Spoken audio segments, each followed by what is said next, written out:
In this video, we're going to explore everything you need to know about setting boundaries effectively. From personal relationships to professional settings, you'll know how to establish clear lines of communication and respect. And we'll start by defining what boundaries are and why they're crucial for everyone. Then I'll guide you through practical tips and phrases you can use with partners, children, parents, friends, and colleagues.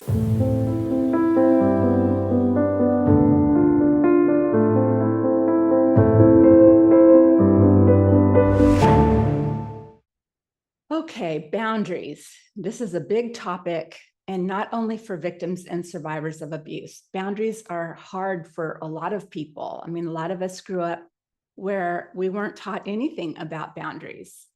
It's hard to identify when a boundary needs to be put in place. It's hard to know how to implement a boundary.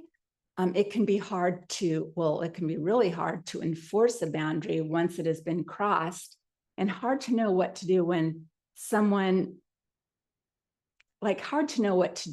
somebody doesn't respect boundaries in general. So before I talk more about boundaries, it's important to me to acknowledge what so many others in the domestic violence sector have felt and seen around this topic.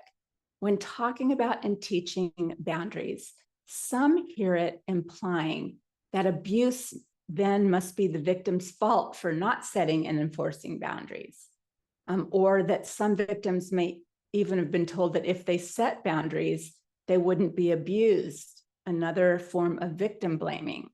But we're not sending that message to you here today. Abuse is a choice, and it's never a mistake or the victim's fault. And I think it's worth saying up front that abuse can actually escalate when the victim sets a boundary. Because usually if you set a limit with your child and say, you can't do this, or I'm going to take your phone from you. And then you take their phone, they get very ramped up. So if you exaggerate, amplify that into adult issues, when you set and enforce a boundary, it can cause the person to really test your limits and push back hard. So establishing a new boundary will inevitably result in kickback. There's a strong likelihood that any new boundary that is placed will not be respected. And there's likely a history of that in an abusive relationship. So please hear me though, it is not your fault. You could possibly have already been setting wonderful boundaries, but they're not being respected. And then when it comes time to enforcement, you feel such a large amount of responsibility and stress that you pull back on the consequence portion. And this is completely normal. Abusive people are boundary busters, and so they really test you. And many victims entered into an abusive relationship with intact boundaries, understanding boundaries that eroded over time due to ongoing abuse. When you place a boundary, you're actually in a lifeboat. So let me say this again. When you set a boundary, you're actually in a lifeboat that will likely take on some water. So I want you to fully understand that your trauma could elevate when you set a boundary and that boundary is crossed. It's usually not hard to set the boundary, but when it's crossed, then that's where a lot of tension comes into play. So there's always a risk.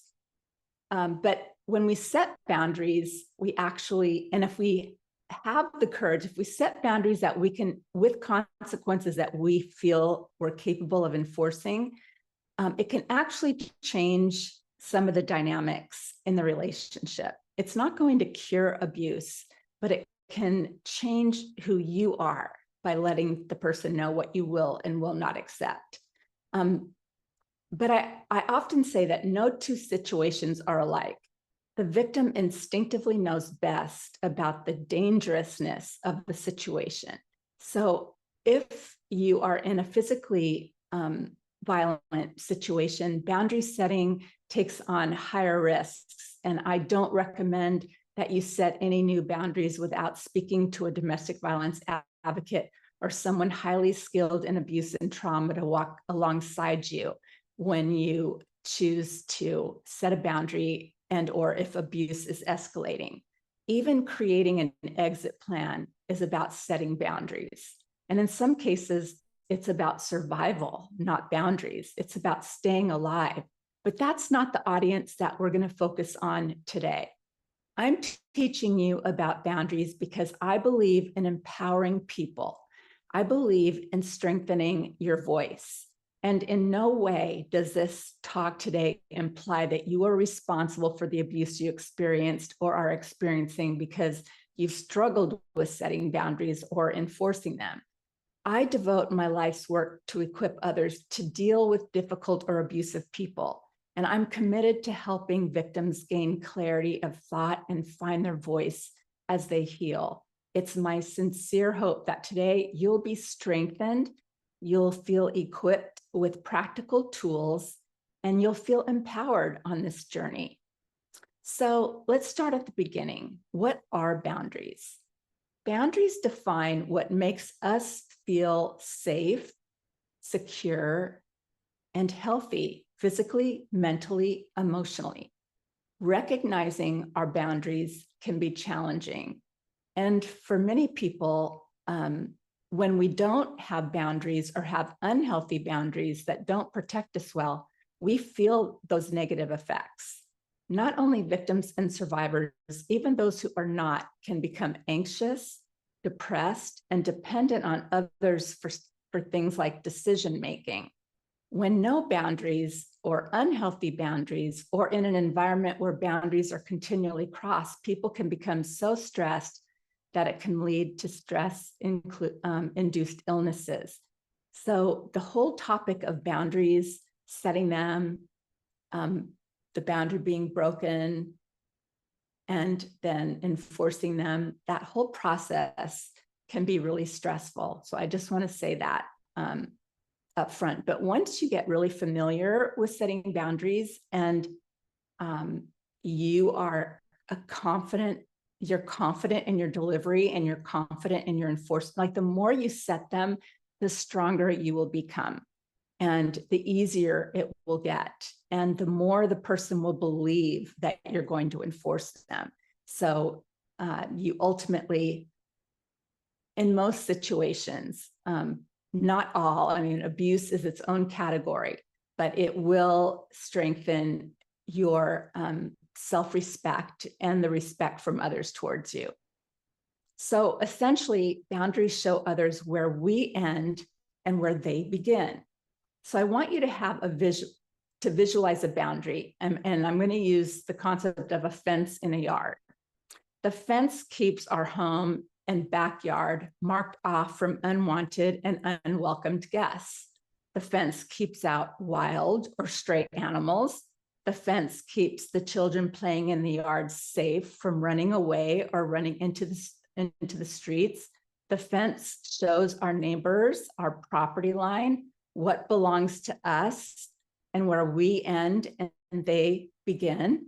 When we look at a boundary like a fence around a yard, we can begin to view boundaries in a proper context. Personal boundaries, like a fence, also allow the good to flow in, the fresh air, the sunlight, the sound of the birds, and like a fence, boundaries keep the bad and harmful things out as much as possible. So no, boundaries won't be perfect.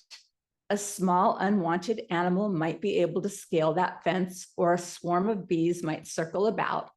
The point is the boundary keeps what is inside safe and alerts the ones on the inside, on the inside of the boundary when they need to seek safety by going into the home.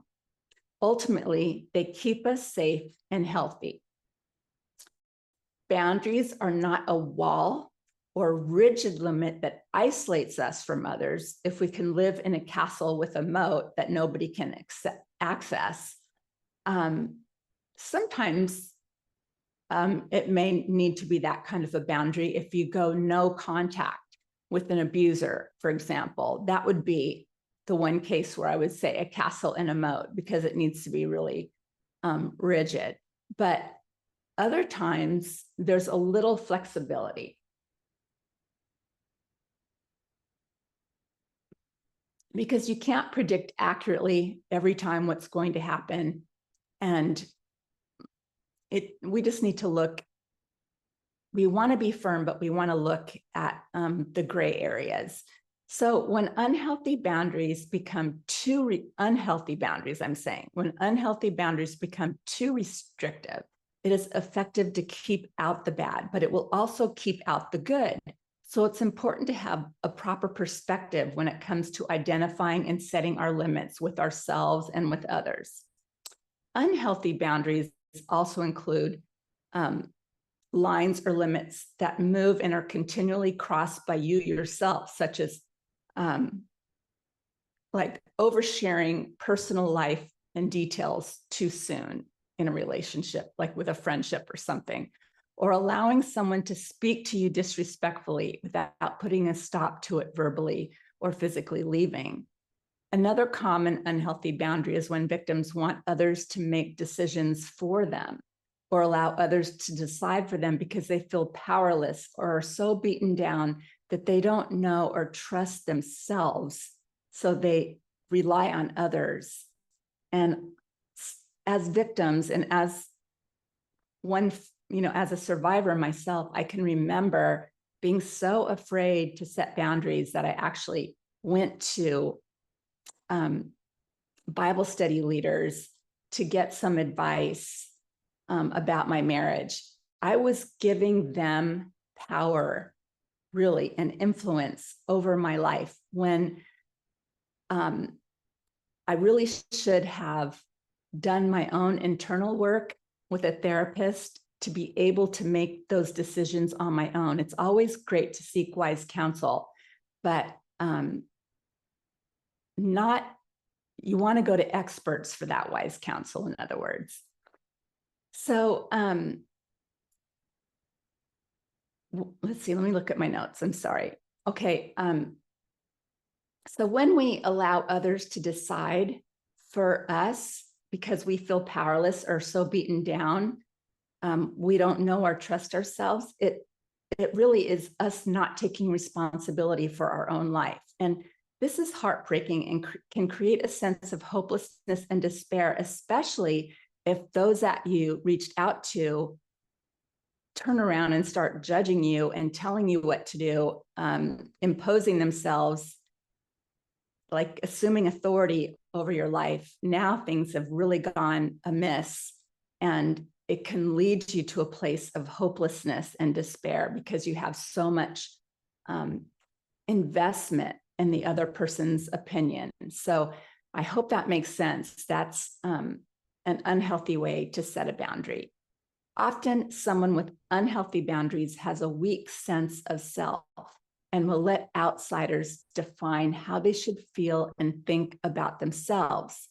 For example, if someone treats a victim like they are stupid and not worthy of respect and love, or that the victim may feel and believe that is true, they allow the other to define their value. And we don't ever want to get in that type of situation. And so often as victims, when we're so beaten down, that's exactly what we do. So I'm just making a point to mention this to avoid that, to only confide in people that you absolutely trust, that are fully aligned with you. So there are many reasons people don't set or uphold their boundaries, including guilt. You feel that you don't have a right to set a boundary. Maybe somebody else is telling you that you don't, so you feel guilty. Fear of rejection is another one. What if you almost know instinctively they're going to cross your boundaries? Are you ready for that? Sometimes you're not. You're not ready to sever the relationship or to enforce, to instill a consequence. Fear of abandonment. That's a big one. That was what I experienced. I was afraid if I followed through on the consequence of the boundary, that it would blow everything apart, when actually I needed to get stronger and be willing to blow things apart in order to get my life back and to convey to my husband that I'm not going to tolerate this kind of maltreatment. And ultimately, it worked out for us because there was a newfound respect for me that wasn't part of the relationship before that. The other avoidant factor is fear of confrontation. A lot of us get a lot of anxiety with confrontation because we don't necessarily have the tools to navigate through an unruly person in a confrontation. And those are skills that can be learned and are really helpful. The other is safety concerns, and I don't want to minimize that in any way.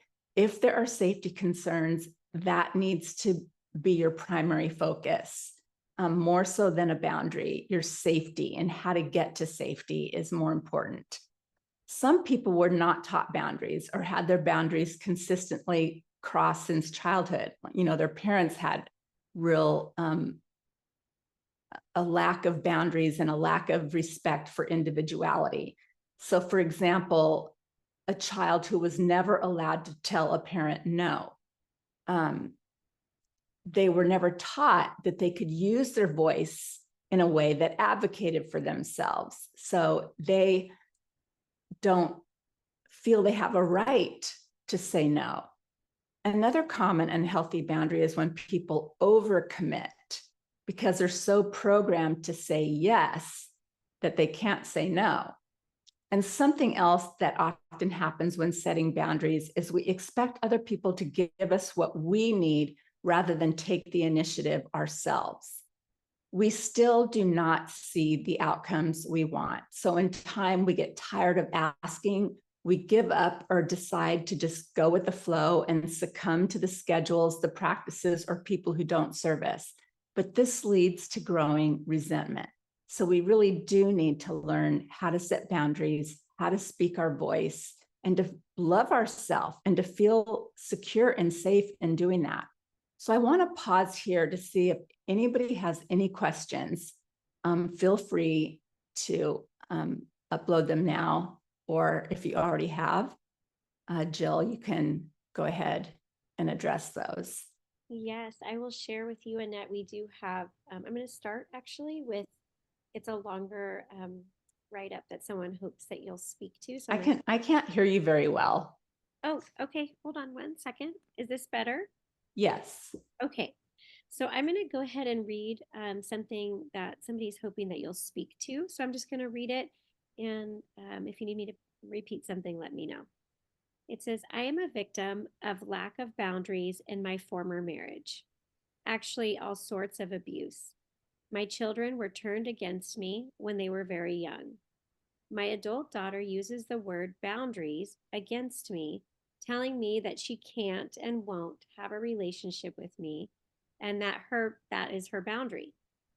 I know I abused my children while raising them related to what I was experiencing in the marriage, and I admit to that. I feel like she is using that against me and choosing to call it a boundary, when what I really desire is a plan to heal the relationships with my adult children with a mediator and or counselor, and thus far she is very unwilling. I hope Annette can say something about this.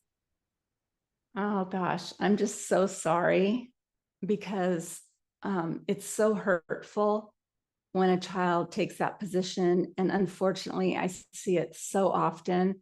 The abuser has been programming the kids unbeknownst to the victim for years. And so then let's say the victim reacts, which is completely normal and might have an outburst or whatever. It makes the victim look like they're the unstable one or they're the violent one, even though they're not. They're actually having a normal trauma reaction, the fight, flight, freeze, or appease mode. And so that also adds to mischaracterizing who the victim is. And so the problem is you can't force your child who's an adult to have a relationship with you. But what you're saying sounds perfectly reasonable. I usually recommend that people send cards, short letters, nothing too long, like choose 2 points you want to make per letter, and don't sound desperate or don't sound accusatory or don't disagree, just pour into their life in a way you want them to see you as the loving parent that you are there for them, that you are interested in their life, in their needs, in their interests, so that they see you ultimately over time, see you differently than they see the abuser. But it's very hard to compete with an abuser who has ulterior motives, who's trying to stay on their good side and is doing all these superficial things for them that they aren't mature enough to discern are manipulative. And so I just stay the course, keep pouring love in, and pray and hope that over time that they'll see that you're stable and loving. I mean, if there's some amends that you need to make that. I would enlist the help of a therapist to help you write an amends. Yeah, I would spend some time working with a therapist about things that you can just send them, cards and letters, I think is better than sending gifts or anything like that. It's really more your spoken word and just demonstrating your deep love and commitment towards them. I wish I had a bullet that could just fix it all for you, but unfortunately, this is what happens so many times, and I'm really sorry. Yeah, thank you, Annette. We do have a few more here. So while we're pausing for them, I'm going to go ahead and share. This person is asking, when someone speaks disrespectfully, is there a way to manage a freeze response in order to set a boundary? So you go into the freeze response instead of setting a boundary, is what I'm understanding. I think a freeze response is an involuntary response, but it usually comes from feeling traumatized and overwhelmed. Part of what overwhelms us is a lack of tools, a lack of resources within our mind to be able to address the situation in front of us. We are 3 steps ahead saying, well, if I say this and they do that, then what will I do? And you don't quite know what to do. And so I would really look at books about conflict resolution or see a therapist about conflict resolution. Basically, I'd like you to get to a place where no matter what they're saying disrespectfully, you can stay perfectly calm and just say, you're being very intense right now. I'm feeling disrespected. Can we just lower the notch and have this conversation in a more civilized manner? And if they don't, or if they say, I'm not being disrespectful, and they still stay in this intense attitude, then you just say, when you are in a better place, I'm willing to talk to you about it, but not the way you're coming at me right now, and just end the conversation. You can still stay perfectly nice, but you're letting them know you gave them a chance, they didn't do it, and so you're exiting the conversation. I think if you're really freezing, and that seems to be a pattern, to learn about to walk through a few hypothetical conflicts with a therapist and what you would say and do, and becoming more familiar and confident about your disposition and the words that you choose. You don't have to choose a lot of words, but you need to have clarity about that. That's going to help overcome that overwhelmed feeling where you freeze. Am I understanding your question correctly? I think so. And I'm really grateful for this question because I think it's probably more common than we all realize that when we know a boundary needs to be placed, but we are having it at the intersection of a trauma response, um, we need to manage that response in the moment. Um, the person just said not entirely. So, can you take a moment to write that maybe a little more clearly so Annette can address your question? And in the meantime, I just want to say one thing, Annette, while this person is placing that, if hopefully there's time to place it to make it more clear for you to address, that you said something so good. And I think sometimes when we're in the moment of being disrespected, and managing our calm and trying to grow in that manner within, sometimes we can just say, you know what, I need a minute. Um, I just need a minute to step away.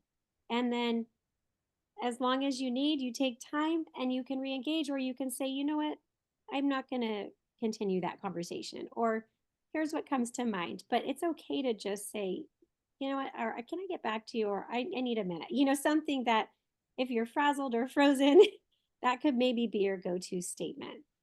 You can also say, I love what you're saying, Jill, by the way. So this doesn't minimize that, but you can also say, the way you're approaching me right now, I'm feeling dysregulated and I don't want to respond when I'm feeling dysregulated. So I need a minute. Yes. So they did write a clarifying message here that I'm going to read to you. But I want to say one more thing. Someone else said that if you're being, what I've learned to respond to unkind, disrespectful talk is by redirecting it and saying, could you say that another way, please? Which is also That's nice. another tool. Okay, so back to the question. Here's a little I more. like that. I do too. I know all these things are so helpful, and that's kind of a big purpose of this workshop. So we do appreciate that. So this says, this is a full-on freeze response from trauma. So my ability to think completely disappears.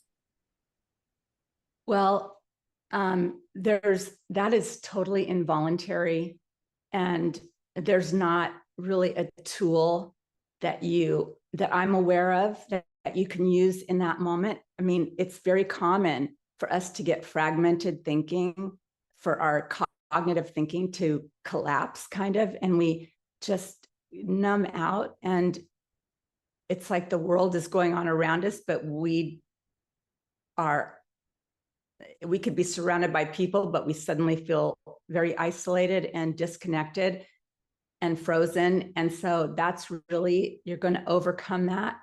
The more clarity you gain, the more you work with somebody on trauma therapy. It takes time to heal. You won't go into freeze mode. The more confident you become, the more you love yourself. Trauma has a lot to do with a self-love deficit, and the anticipatory fear that something really traumatizing is about to occur. And so it's a protective mechanism that your body involuntarily goes into. I freeze sometimes. This is in the past, in the midst of my trauma, but I tended to go to fight mode. So I would set this great boundary, but then because I was angry and upset and I'm going to fight back, but then when it came to enforcing it, I would cave. So that was harmful because then it just made my word not valuable. So you have a different symptom, and it's really just requires that you take a lot of time to work on your trauma. And there's a lot of great trauma books out there. We always recommend doing activities that require you to stretch yourself, like an exercise class on a regular basis, an art class, something to get you out amongst other people where you're having comfortable social conversations and you're having a creative outlet, or you're having a physical outlet that's producing endorphins, working with a therapist, taking our coursework, for example, to really get clarity about abuse and all the dynamics involved, but, educating yourself. So educating yourself about trauma, educating yourself about abuse, going out into the world and assimilating in a social environment, even when that seems like the last thing you want to do, anything to produce endorphins to counteract the cortisol and the adrenaline pumping through your body is going to help mitigate trauma.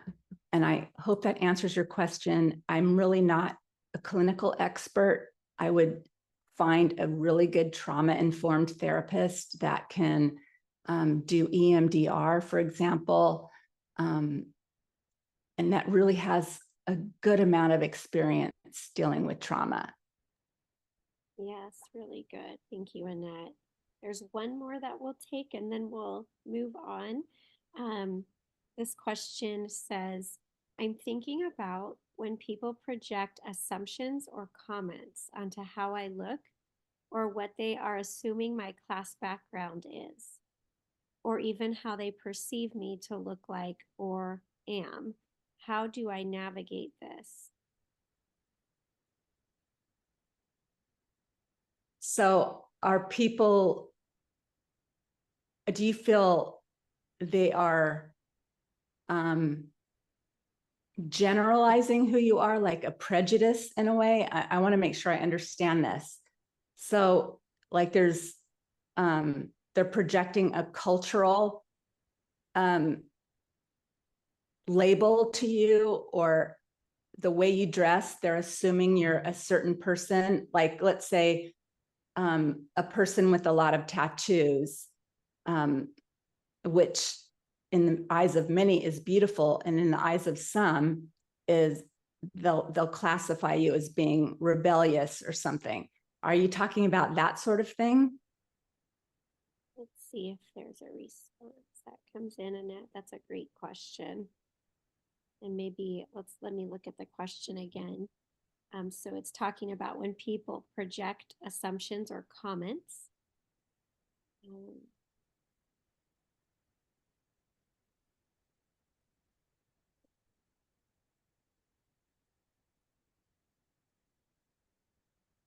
Okay, it says, yes, I feel like I'm not accepted or I'm rejected for some reason.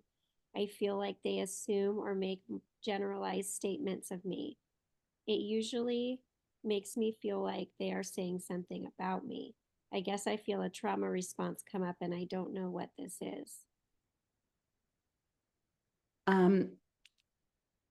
Well, my initial response is that I want you to get to a place.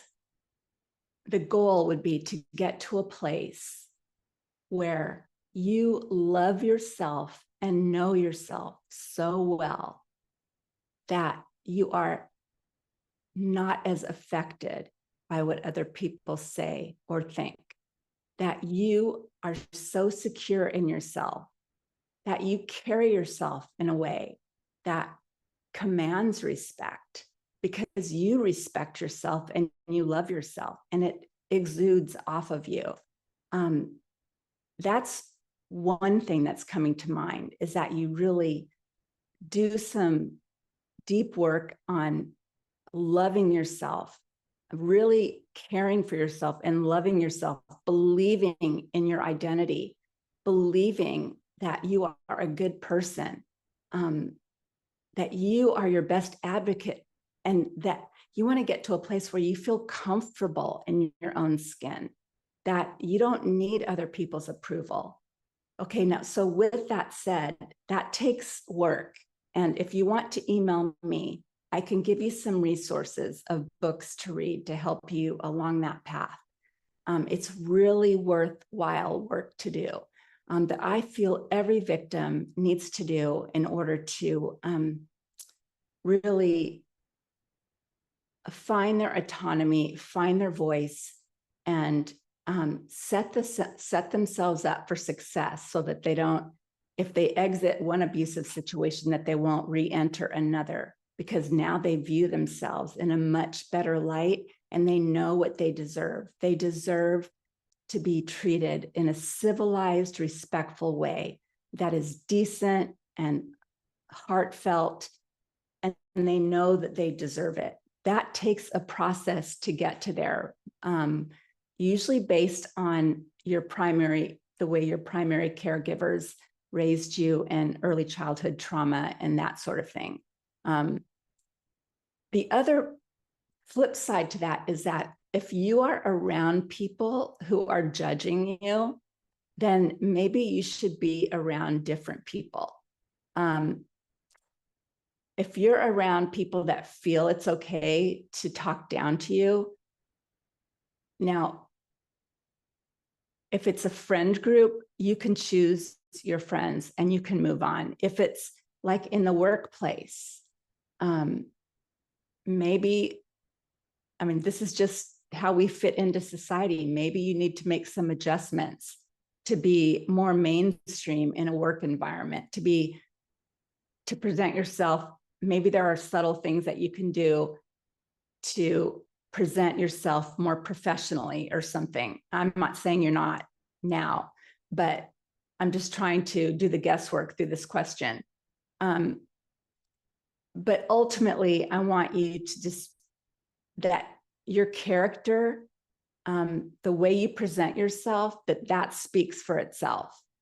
That your appearance shouldn't matter. And the more you love yourself, the more you're going to exude that. The more you feel confident, the more clarity you have about the whole topic, and the better you will, the more confidently you'll believe in yourself, and it will just radiate off of you. And I hope that helps you. It's hard when I'm not in dialogue with you, but I hope that helps. Thank you, Annette. We have more questions coming in, but maybe we can keep going on and okay, let's go through this and then I will get to all the questions at the end. Okay, that sounds great.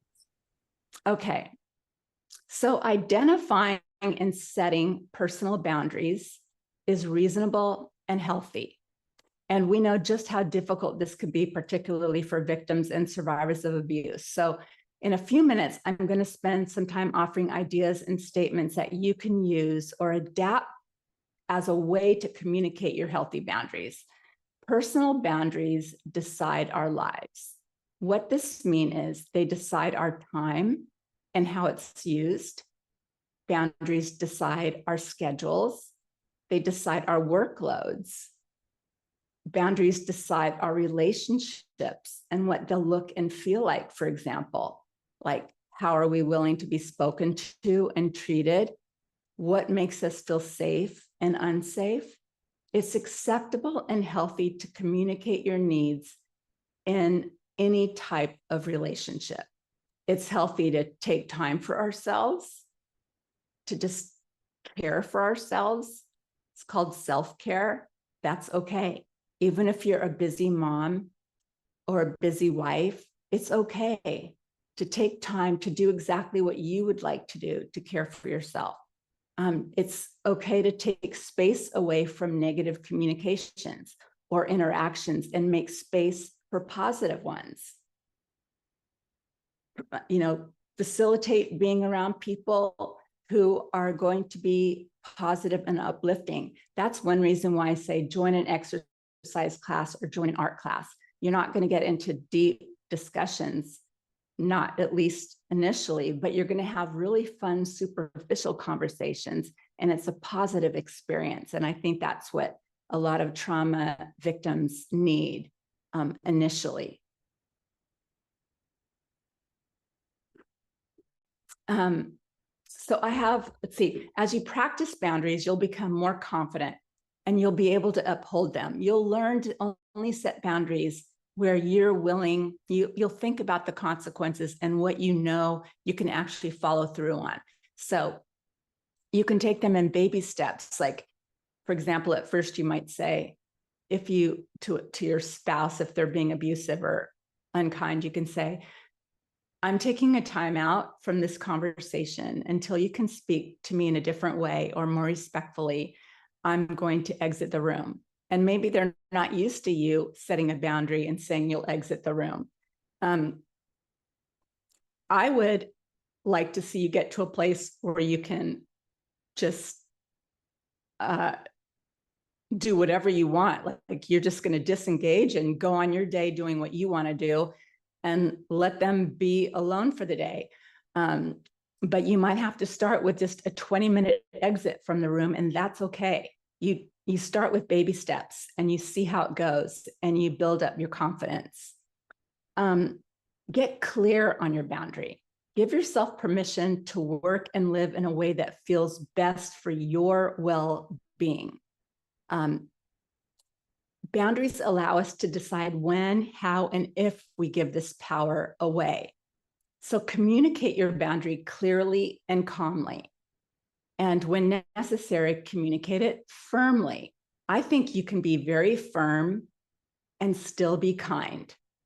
You can be loving, but you can just state your case without emotion and with a clear line of what you will and will not accept. And you can do it very firm without ever having to raise your voice or get amped up or get intense or anything like that. Sometimes intensity is warranted. It depends on the situation. So I'm not against that. But I just think that as trauma victims who tend to fluctuate between fight, flight, freeze, and appeasing, it's really good to think about delivering something in a calm way, to force yourself to stay calm so that you don't end up working yourself up into an emotion where you're calling the person names like, you're such a jerk, I'm not going to tolerate, stuff like that just isn't helpful. And then you just get blamed for calling them a jerk, and it just plays with your mind. And I just want to see you in your power place. So that means that when you set a boundary, you're not apologizing for your boundary. You're not explaining away why you have a boundary. A boundary can just be a simple no, or I don't want to be talked to like that. You don't have to say, when you do that, it makes me, you don't have to get into any of that. You just say, I'm not going to accept being spoken to that way, and lay it out. And that's fine. That's enough. So now I'm going to give you ideas for things you can say or do when needing to place or uphold a boundary in various types of relationships. So please know that when you start setting boundaries with someone, whoever it's with, it often gets a little more chaotic before it gets better. So you have to prepare yourself, like especially as a trauma victim, you have to prepare yourself for sometimes more trauma, because anxiety in a trauma victim actually equates to more trauma.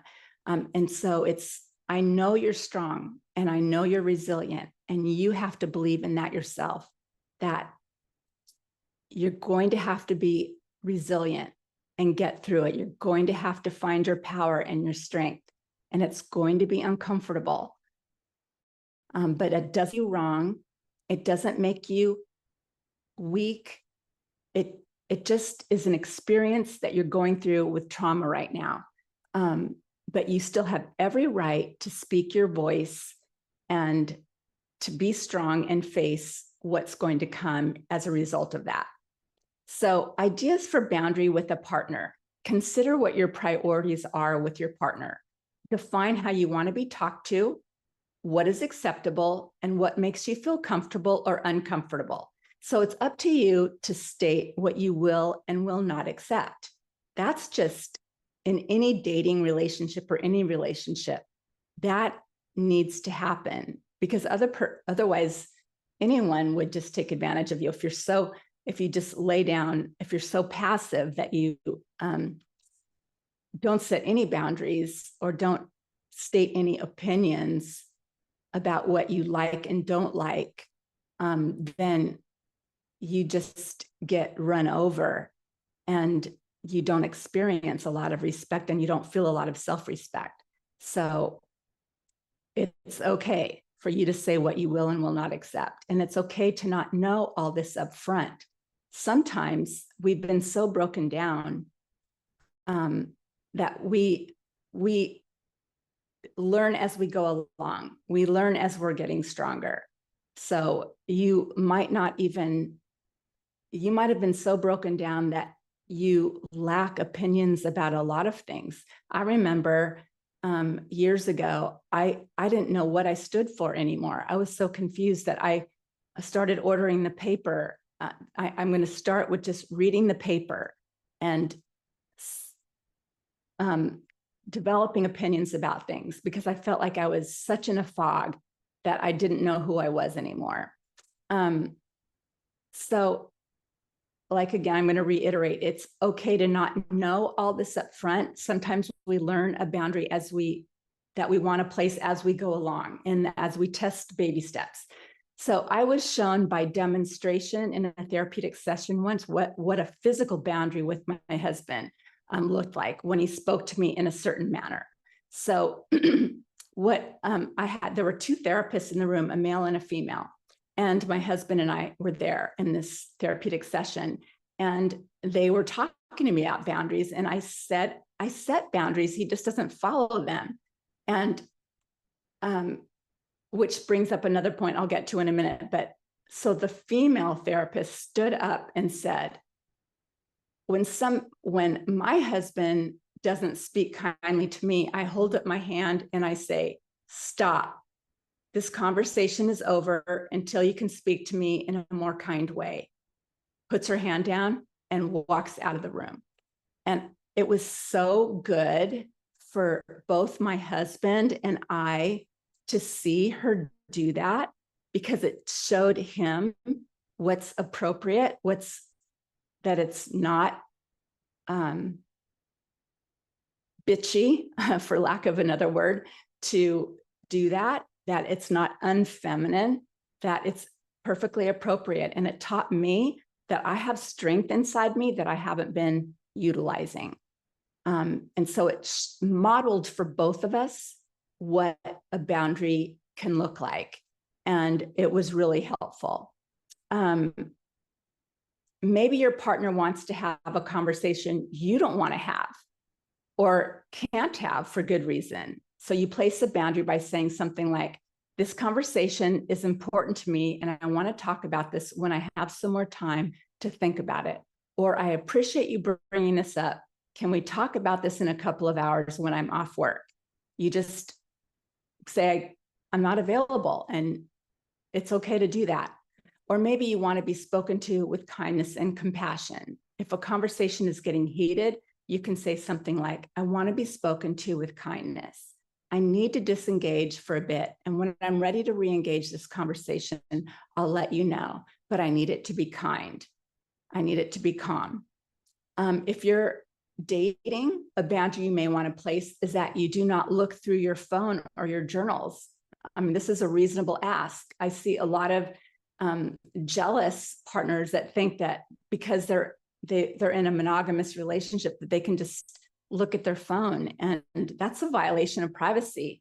There's nobody should assume that they have access to your private materials and things. Or you may want to spend time with your family and friends. And if that is challenged, you might say, time with you is so important to me, and so is time with my family and friends. I'm going to go to dinner with so-and-so tonight, and I'll see you tomorrow. You just don't get in the argument. There's a lot of, can you guys hear that vacuum going on upstairs? Do I need to go turn it off? Nope, I don't hear anything, and that's okay. We're good. Thank you. I feel like, so it's perfectly okay to say, I'm going to go do what I want to do and be kind about it.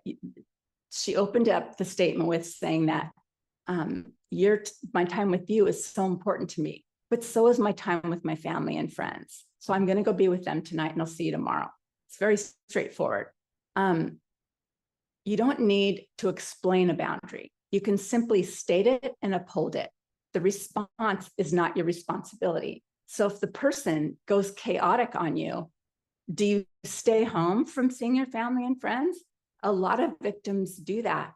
No, you leave and you go and see your family, whoever it was that you were going to go see, and let them deal with their own chaos and let them have their own temper tantrum. You don't need to be part of that. On the contrary, the abusive partner may place a boundary with you and say something like, I don't want you to see your friends without me there. In this case, you can say, I won't agree to that. I don't agree to being controlled. And if they say, if you don't comply, I'm going to do this or that, at that time, you can say, if you do that, I'm going to call the police. Literally, if they're going to escalate it, let them know that you're not going to tolerate being bullied. And if they say something that's going to intimidate you or lock you in the house or throw away your keys or something like that, you just simply state, I'll call the police, and mean it and do it. Sometimes they need to see you pick up the phone and dial 911 before they stop thinking they're entitled to act a certain way. They need to know that you're not somebody to be bullied. You're not going to be pushed around. You're not unkind. You're just going to protect yourself. So start viewing it as though you have full agency over your own mind and body. And so it's up to you to activate that agency. So here's some ideas for boundaries with a parent.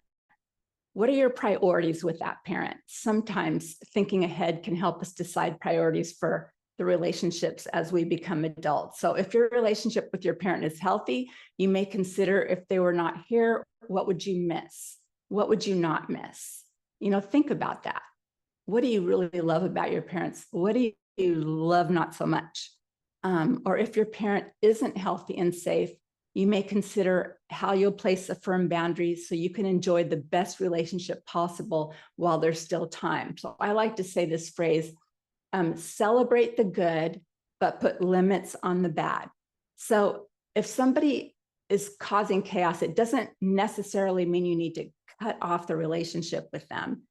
Sometimes you can just decide to see them in a superficial social setting, and then just don't have conversations with them outside of that. Don't respond to texts, or you can just say, I'm busy right now. I'm sorry, I can't talk. You just limit your contact in other ways. Do you have children? And do your parents see your children? If yes, how do you want your parents to relate to your kids? How do you want them to treat your kids? Maybe it's the food they give them. Maybe it's that they discipline them and you don't want them to. If they don't treat the children in a way that is acceptable to you, you can define what is acceptable and what is not, and let them know you will limit their contact with their grandchildren if they don't comply. That is perfectly appropriate and healthy. And I realize a lot of adult children still feel that they need to obey their parents, but you don't. You are responsible to protect your kids. You're responsible to be your own adult, to protect your own family. You set the limits that are right for you. It can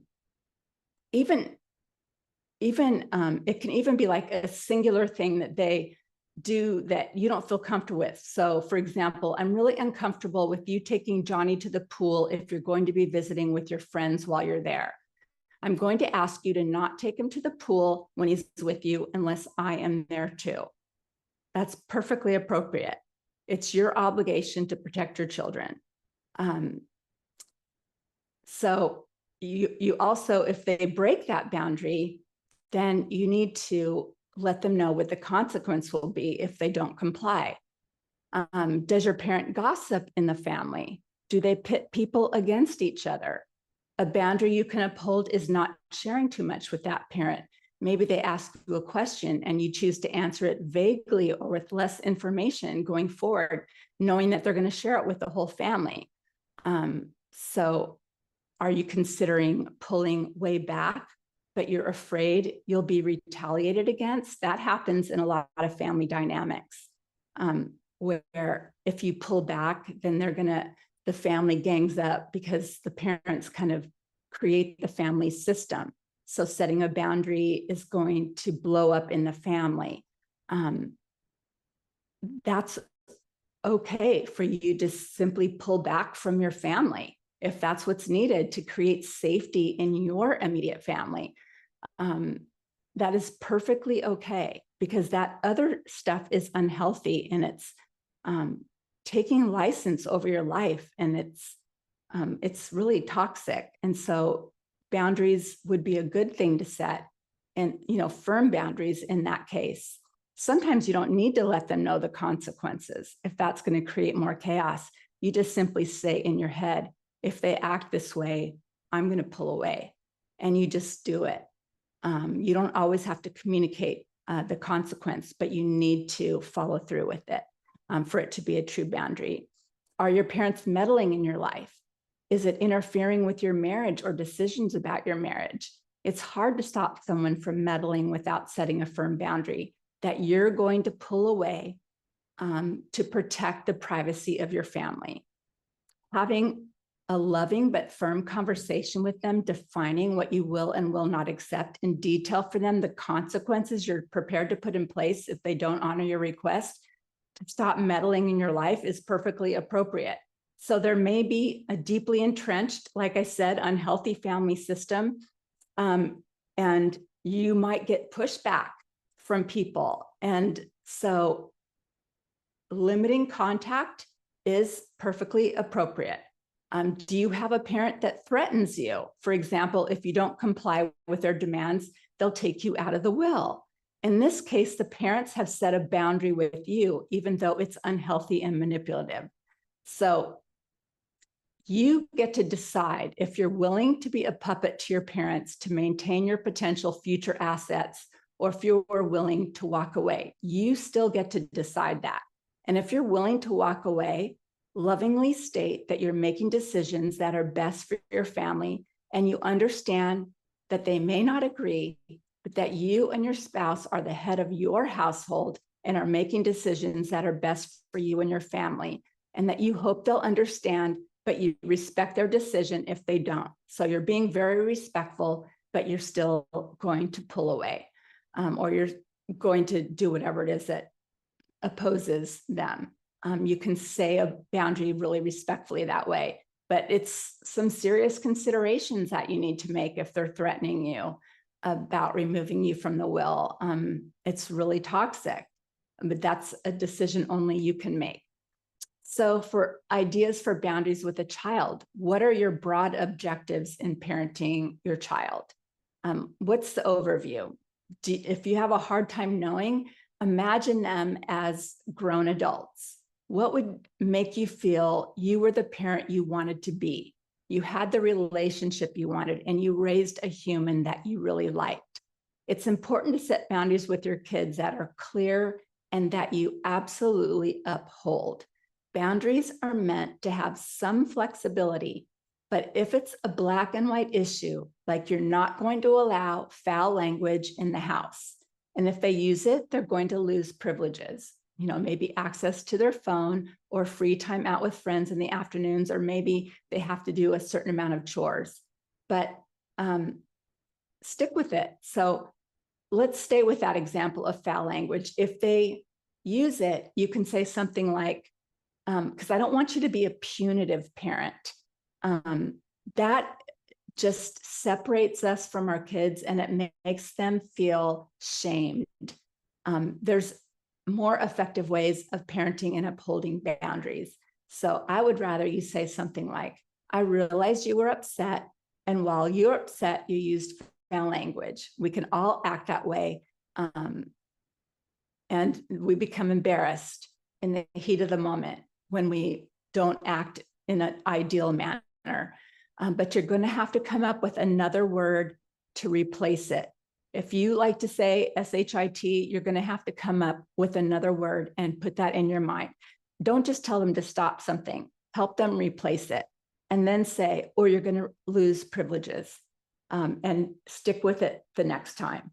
But that's the type of conversation that you can have that keeps it from being really punitive. You're relating to them, saying, I understand people, we all can do that sometimes, but it's not okay.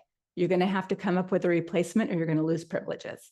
That's simple. It's so important to be clear and follow through, and equally as important that you are loving and kind when you deliver a boundary to your kids. As hard as it is to try not to react, rather than think about what you're going to say and respond. So I want you to respond thoughtfully and not react emotionally when your kids upset you. I know that's not always easy to do, but it's the ideal format for how you have discussions with them. Give them the concept and replace it with something else, like I said. So you're not shaming, you're not condemning, you're not punitive. Simply state the facts while you're relating to them on an emotional level, and administer the consequence of the boundary with love and respect, but firmness. And note that a consequence that is unhealthy is the silent treatment. So I don't approve of when parents get upset at their kids and then refuse to talk to them. I think that is very punitive and cruel, because children need a healthy attachment. And to know that the person who's protecting them is actually willing to cut them off and not speak to them it really disrupts the attachment style that a child has with their primary caregiver. So I just am making a point about the silent treatment. It's not helpful. It's super judgy. It's like, I hate you. You're not even worth me talking to. So please avoid that. So before wrapping up ideas for boundaries with your children, you can even help your child establish their own boundaries. Maybe they don't like to be touched. You can help them by recognizing that it's helpful to communicate they prefer high fives rather than hugs when the family comes over. You can help empower your children as you learn too. So it's really good to teach kids that they can use their voice. You're going to set them up for choosing a really healthy spouse in the future rather than an abusive one, if you really help them find their voice and know how they can use their voice. So here's some ideas for boundaries with a friend. Let me check the time. Okay, we're over time. Let me just look quickly here. Oh my gosh, I didn't get to a lot of stuff. I'll go through this quickly. Yeah, Consider that, Jill, do you have a comment? Yeah, I was going to say, I think it's okay actually knowing what you're going to share. Somebody did just leave, but is hoping to catch the rest of it later. So I think that it's probably great to say the rest that you want to say around this, because I know you have a lot in the pipe coming. Okay, so here I go. I'll try to go faster. Consider, this is boundaries with a friend. Consider your priorities, what your priorities are in friendship. And it might vary friend to friend. Maybe you're on the phone with a friend and they're talking a long time. To wrap it up respectfully, you can say something like, I'm losing my thought. You can say something like, you don't even have to tell them that the call is too long. You can simply say something like, somebody's at my door, I need to run, or I can pick this up with you in a few days, but I have to be somewhere. You can just stop it. You don't have to find yourself in a situation that you can't get out of. It's perfectly okay. You can say, I love you. I can tell you're really upset about this. I want to help you. I want to give you time. I just can't do it right now. When's the next time we can talk? There's a number of things you can say. Or maybe you've been invited to a gathering and you're just not up for it, but you feel like you should go. It's okay to be invited somewhere and to say, thank you for inviting me, but I can't make it. That's all you need to say. You're being thankful, but you can't make it. You don't need to provide an explanation. And hopefully you have a friend that doesn't say, well, why not? Most people wouldn't. But you can, if they do, you can just say, I have a prior commitment that I can't get out of. You don't need to give details. Or let's say you have friends who are mutual friends and one has a falling out with the other friend that you're also friends with. And now one friend doesn't want you to talk to the other friend. This happens. That is so controlling and manipulative on their part. You can kindly say, I really care about you, and I'm not going to get into the middle of your situation with so-and-so. It's an issue that you have with that person separate from me. Unless that person was like really assaulted or abused, then we stick up for victims and we do take sides. But otherwise, if it's, just stuff, we just politely say, I love you and I'm not part of that. So I'm just not going to get involved in that. And that's perfectly fine. Let's see. Because basically it's really controlling for them to tell you that you have to do that. And if they insist on it, then it's best that you distance yourself from that person who's being unreasonable. Because there are people that are that manipulative that they try to dictate who you can and cannot talk to. That is super toxic, and it's better to limit your time or end your time with that type of a friend. Or let's say you have a friend who does all the talking, has no tolerance if you disagree with them. If that's the case, you're going to be tested to hold a boundary and hold your ground. It's going to be a little more difficult. You could say something like, I don't share your perspective and I respectfully disagree, and just hold that. And if they keep trying to talk to you, just say, I don't share your perspective. I disagree with you. I just think this conversation is over because I don't agree with you. And it's okay to say that. You can say, I'm willing to take a day or two to think about it and come back to you if my mind changes, or something like that. Maybe you do need to think about it.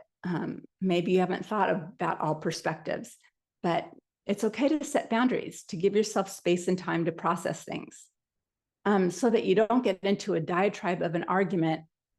It's good to not engage in that, just to set the boundary to give yourself space and time. Okay, if the friend gets amped up and is reactive and emotional rather than communicating calmly and respectfully, you can also say, I'd love to talk to you about this when you're in a better place, when you've collected your thoughts and you're calm. Right now, I'm on the receiving end of how I feel you're reacting. And it's better for both of us if we take a day or two to think about it and have a mutually respectful conversation. You can be that assertive. It's okay. And the more assertive you are, if you really believe and you're confident within yourself, the more they're going to not push back against you. Sometimes those bully types need a lot of strength to stop. So ideas for boundaries in the workplace. What are your priorities around work? Is it having a kind and gracious boss, an environment that doesn't expect you to work around the clock, flexibility? Consider your boundaries with these things in mind.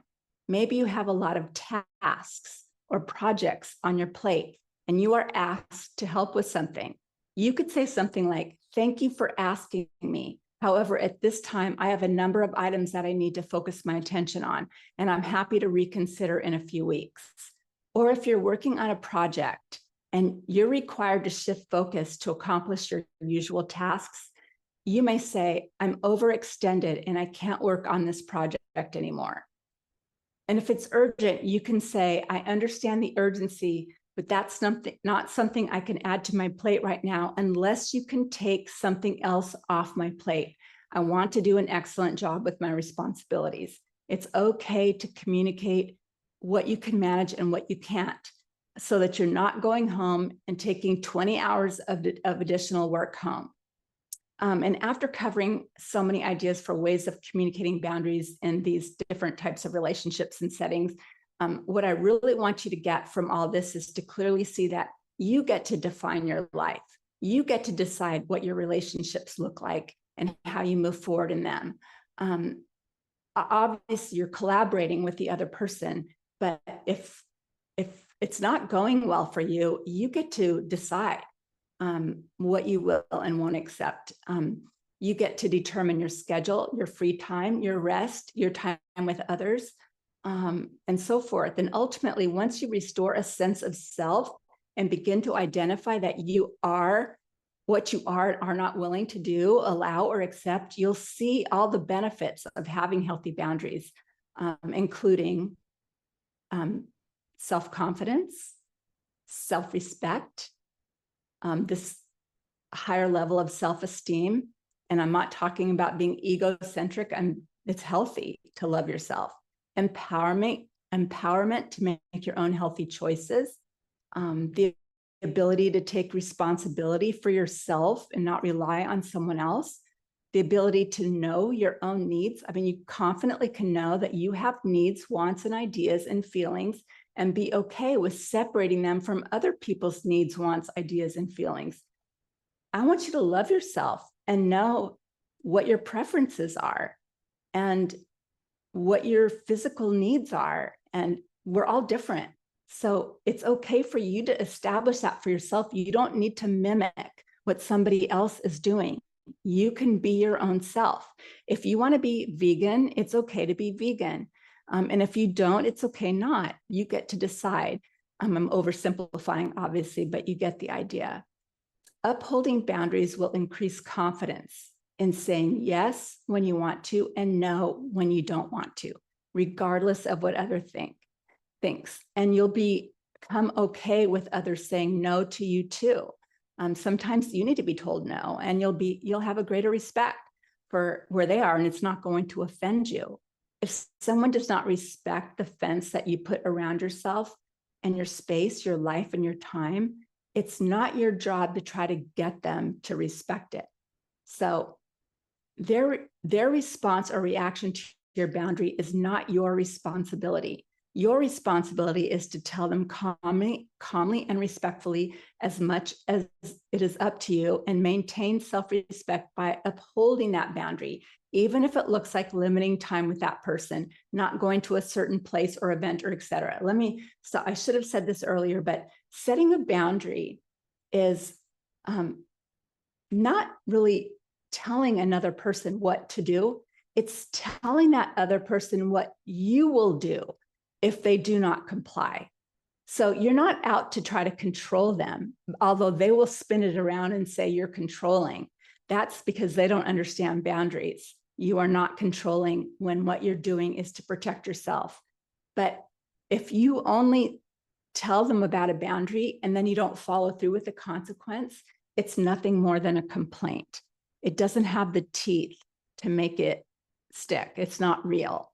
So you have to be willing to follow through with consequences. And that's why I say take baby steps to do something manageable before you build your strength slowly. And expect, I've said this a number of times, that your boundaries will be tested and pushed against, especially for those people that aren't used to you setting boundaries with them. Plan on that happening, but stand firm. Your boundaries will communicate what you will do if you're not respected. And finally, be encouraged by the baby steps that you take. Celebrate the little victories. Setting a boundary doesn't happen overnight. It's a process, and it's a skill that takes practice and continual commitment to yourself. So I want to assure you that it's not selfish. You might feel too strong at first, or you might feel silly or embarrassed or even guilty. Set those boundaries anyways. Don't react. Don't explain. Just be confident in your voice. It's good enough to just state yourself. You don't have to justify anything. Just state what you're stating. Just state the boundary. Set these boundaries even if you're uncomfortable. It's a muscle that needs to be tested and strengthened. And it'll grow your self-esteem, your self-worth, and confidence as you do. So it's a process. And I really want you to respect yourself and love yourself.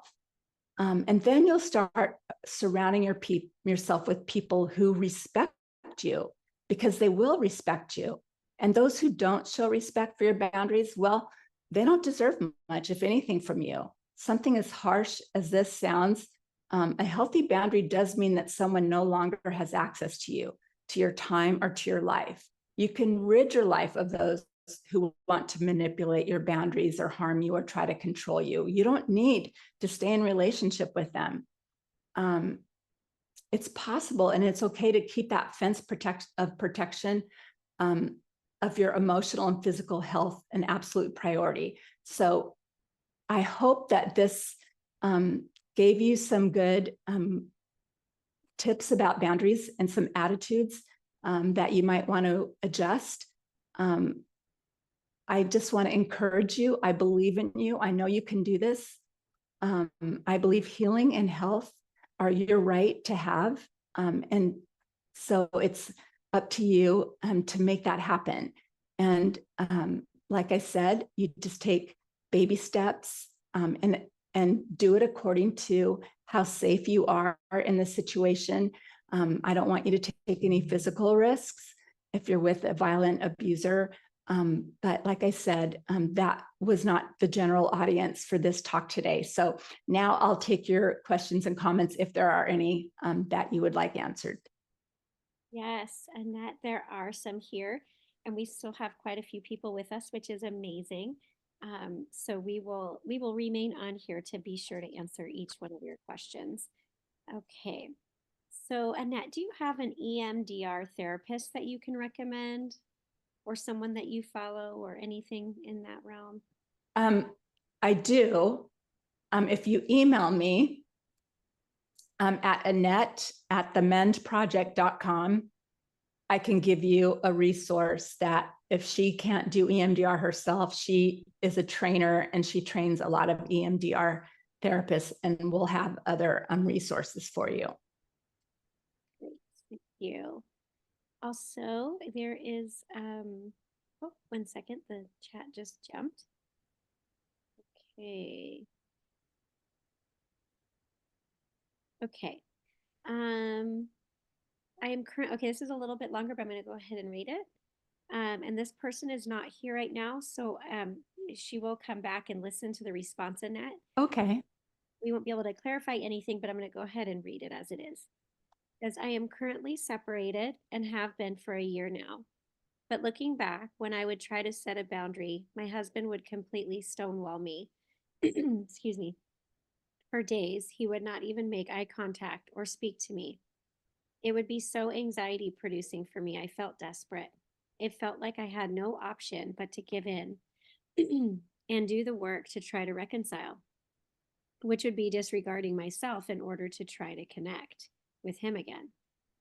It says, I am thankful to be separated now, even though I'm working through so much fear, but I still find myself having this fear with my children.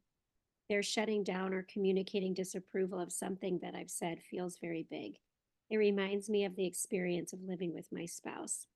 I was never allowed to be anything but nice, supportive, and positive, whatever it took to be there for them, the children. Annette, do you want to speak to the fear that she's having that feels so similar to her spouse with her children now?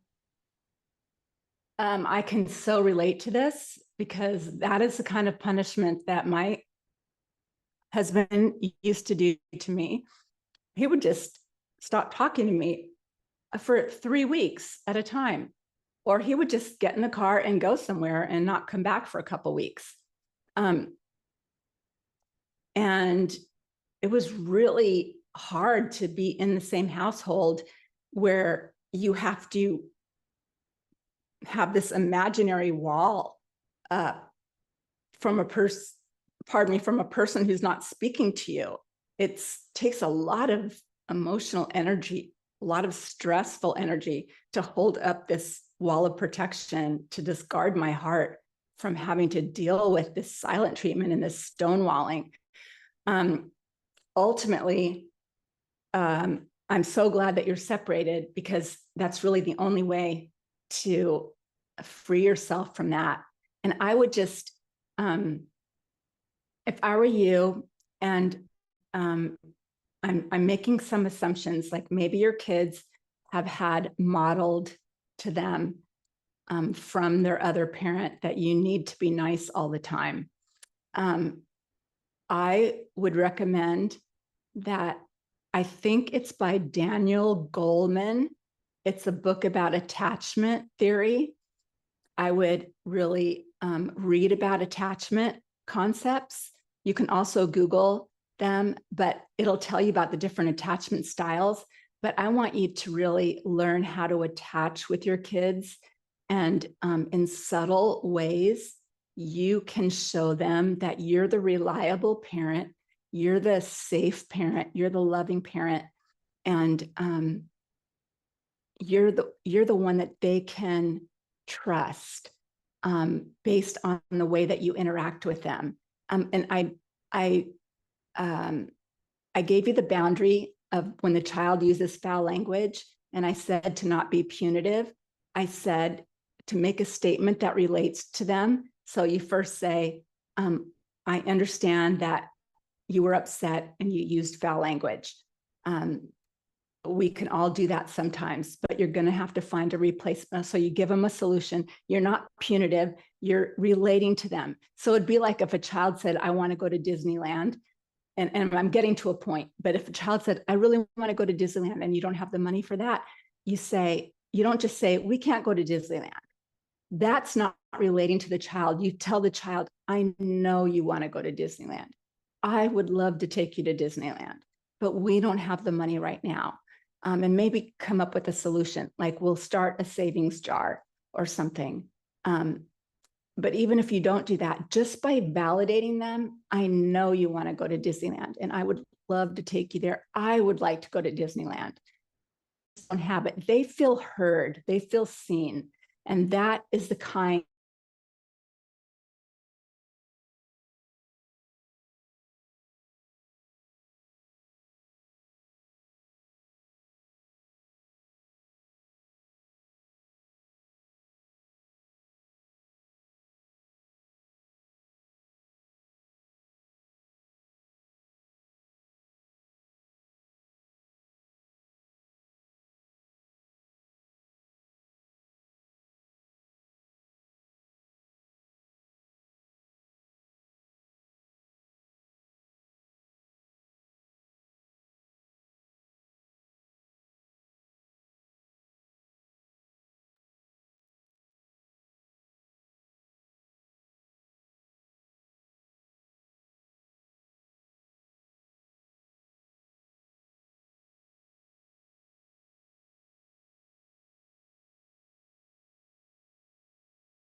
Hi, everyone. Okay, I'm seeing your messages, and Annette said she just lost power.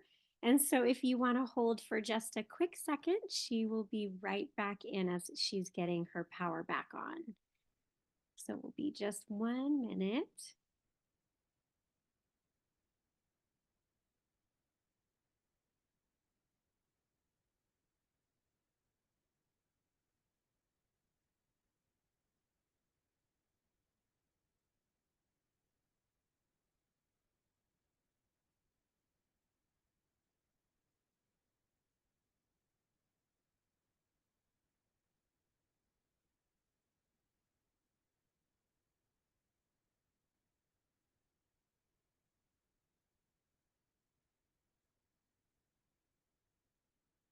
There she is. Okay, 1 sec. I'm going to go ahead and Annette, do you want to turn on your volume?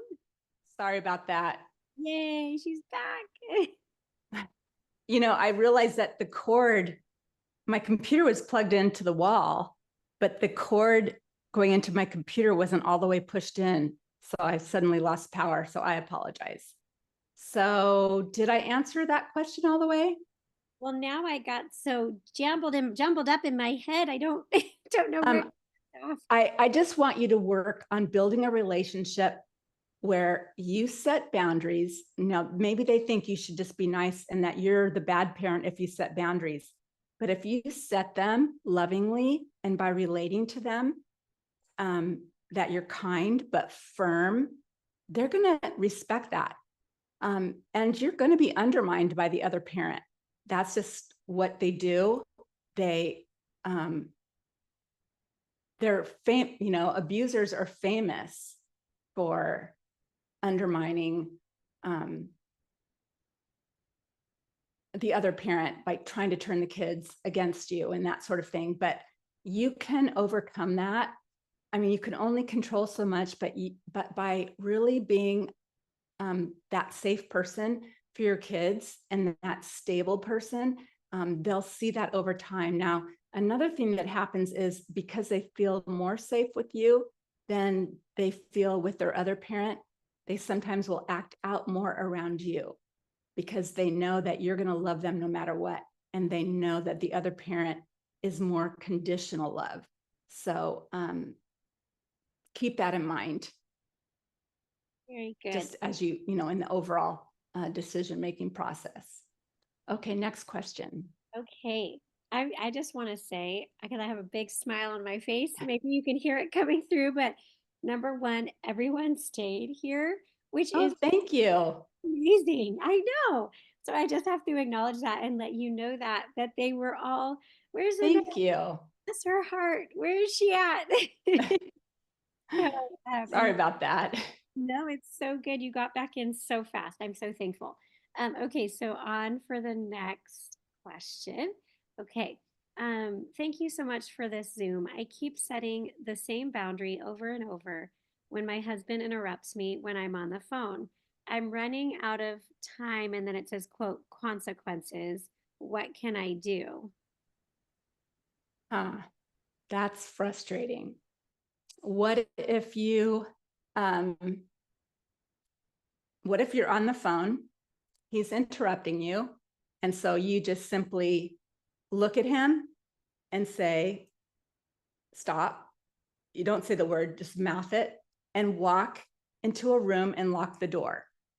And don't answer his question, and just you remove yourself and lock the door so he can't have access to you. That sends a message that you're being interrupted and you're not going to accept that. And you're not going to answer him. That's just an idea. I would get creative like that, where maybe you go out and you get into your car and you lock the doors or whatever.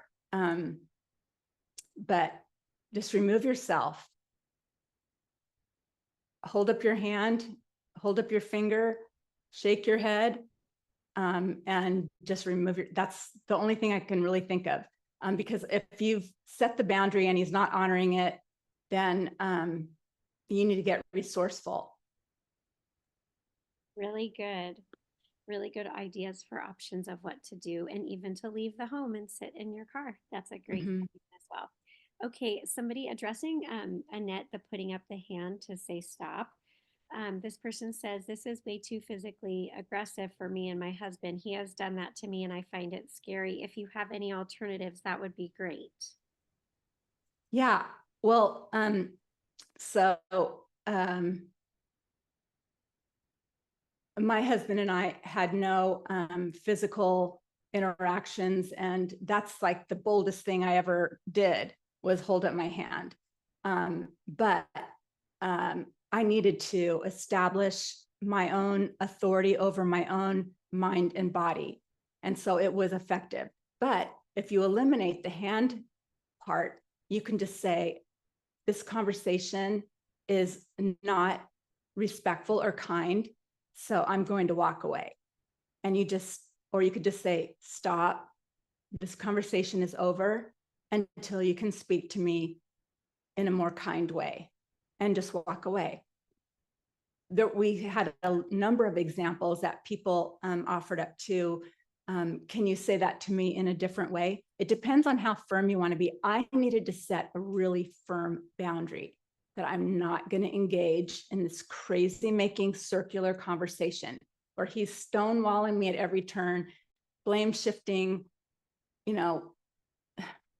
catastrophizing. Like, it was this gaslighting me. It was crazy making. And I just had to say, I'm not going to engage in this conversation. So it just depends on the issue and on the circumstances. But you're perfectly allowed to say that you're going to end the conversation.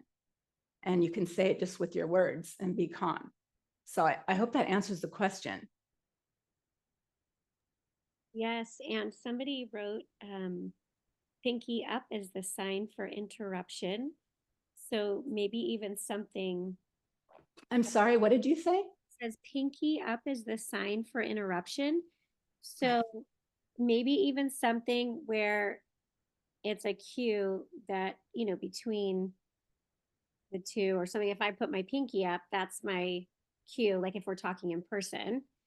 Um, so making something that's, well, someone else just wrote, so now we're getting a few things. It says making the gesture close to your face might reduce aggression, but still be effective. Yeah. Mm-hmm. But what I was thinking, this says, and I don't know if this person wants to speak more about the pinky up, but it did make me think that maybe there's a way to do it that doesn't feel, quote, aggressive the way that it was too physically aggressive. Maybe there's another way it can be done as well. Yeah. I mean, they taught me something that was appropriate for our situation. But you have to decide what's appropriate for your situation. It's perfectly okay to say no. Now, this person is saying that they're frustrated that their husband is not respecting this boundary over and over again. So that's why I think it's time to really say something. Now, you could also have a conversation when you're not on the phone to say, I really cannot tolerate you doing that. You cannot interrupt me, particularly not during work calls, or I don't know what the issue is, what the dynamic is, but what I'm going to do moving forward, if you interrupt me, is I'm going to go outside and sit in the car, because I'm not going to give in to that interruption. You need to learn to respect my boundaries. I'm not going to accommodate them. I'm just going to remove myself and go into the car, and you're going to have to deal with it. And you just state it. You're not being angry and you're not being insecure. You're just saying, I cannot have you interrupting me. So this is what I'm going to do. And that's perfectly fine. Or find something that works for you. You get to decide. It's your boundary and it's your comfort zone. You get to decide what you're comfortable doing. Remember, we said take baby steps. So don't let me encourage you to be stronger than you're ready to be. I know what I needed to do. I was dealing with somebody who was really hard. I needed to find my strength and gain my autonomy. I was being completely powered over, and it was really tough. It was a tough process, and I didn't like having to be that strong because I want to be feminine. I want to be able to be soft. But that didn't work. So I had to do something else. And along with the separation, and a lot went into that story, but I had to show a lot of strength. And that's ultimately what gained the respect that I needed. And it's a very different situation now. But that's what worked for me based on my dynamics. You'll have to decide what is right for you. So don't let my ideas or suggestions mean that that's what you have to do, is what I'm trying to say. So good, Annette. Thank you for clarifying that. Mm-hmm. There's one more comment and one more question that I see. So I'm going Okay. to comment. And this was in relation to the freeze response question. Yeah.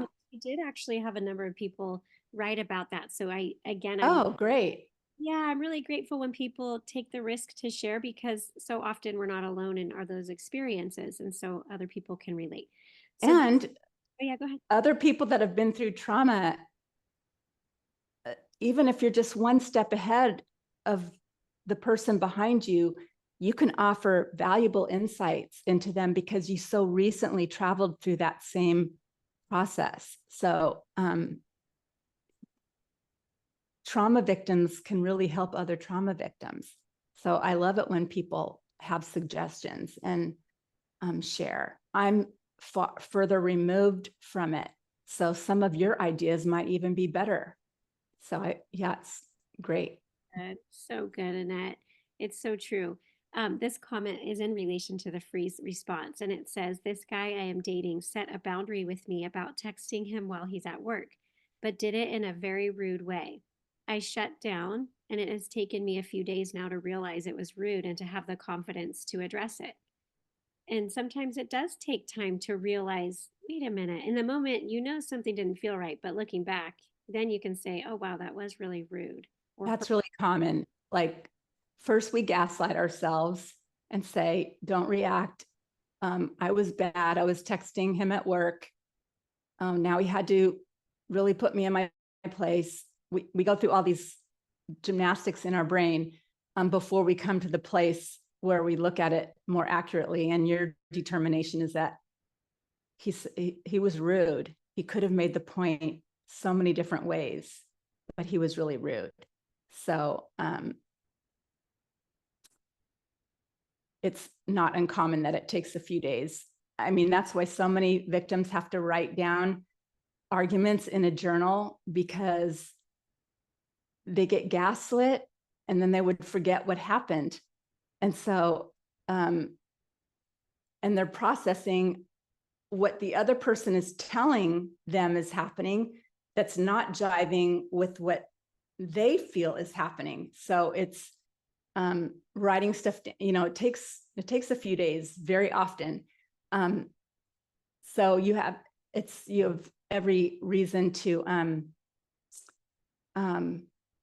to address the rudeness, and just, you can, if this is a new dating relationship, you can say, I would prefer, or I really don't want to be spoken to that way. That's not going to work for me. You can make the same point, but in a kind way.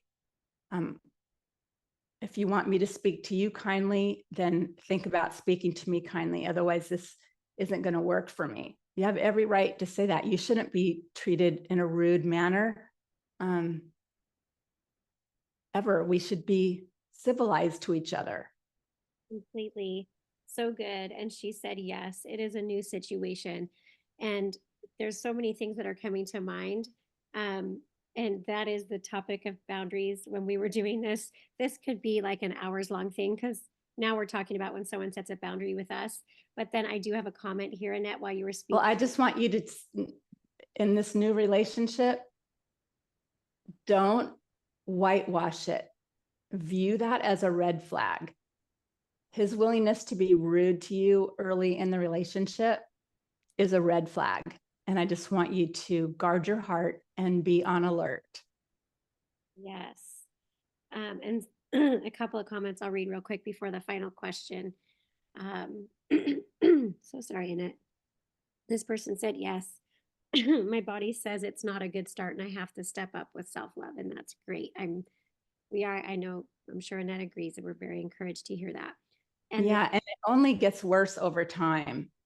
So cut your losses when it's easier to do, when you're not all emotionally,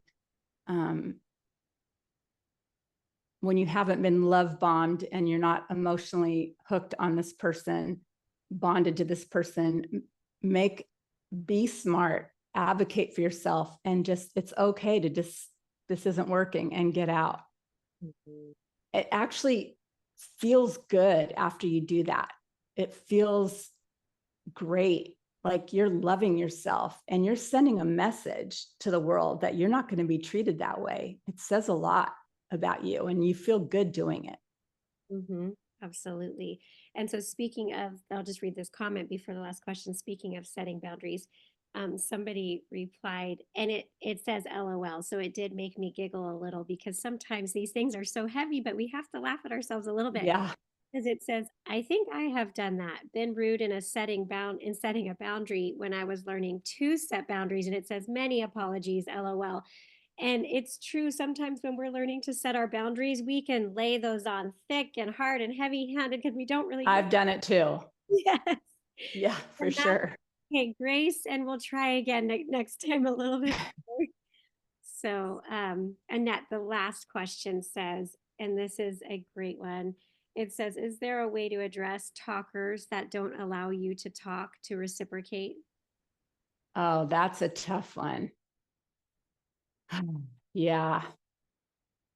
I think that's more, okay, I've done a couple of things, but I think it's more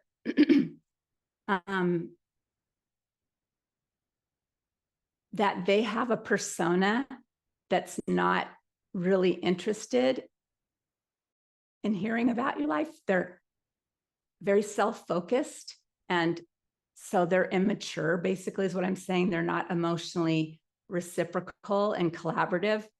So you have to realize what you're doing, but maybe they just need a nudge, and you can just come right out and say, you know, the last few conversations we've had, I've listened to you share about this or that or that or that or that, and list out a few things and say, and I haven't been given the space in the conversation to share what's on my mind. And I just want to know if you are interested in hearing what's going on in my life, or if you're not. Like, I want to understand what this is about.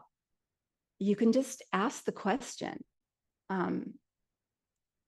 Or you can say, okay, you can be funny about it and say, okay, I'm putting the timer on. You get 10 minutes, then I get 10 minutes. And like how a lot of meetings are structured. And just make a game out of it. You can do that to just start the conversation or to start the reciprocation. I don't know how close you are with this person. If you see this person doing it to other people, what I've done when somebody just keeps talking and talking and talking is I've said, okay, now I want to hear so-and-so's opinion. And I just cut them off. I'd really like to hear so-and-so's opinion. And then they just be quiet, and the other person picks up on the cue right away because they're frankly tired of the long conversation by one person. So they jump right in. And that can be a way that you portray that. And hopefully they pick up the cue. Oftentimes they don't, though. I've had it where the person just didn't pick up on the cue and kept talking. Some people are just dense, and there's not a lot you can do about changing their character unless you want to sit down and really have a heart-to-heart conversation. Yes, and that is it, Annette, for today. Okay. Well, thank you, everyone. Thanks for your great questions and your comments and your wonderful suggestions. It just makes it to be such a more rich time and more meaningful. And I really appreciate your input. So until next time, take really good care of yourself. Bye-bye.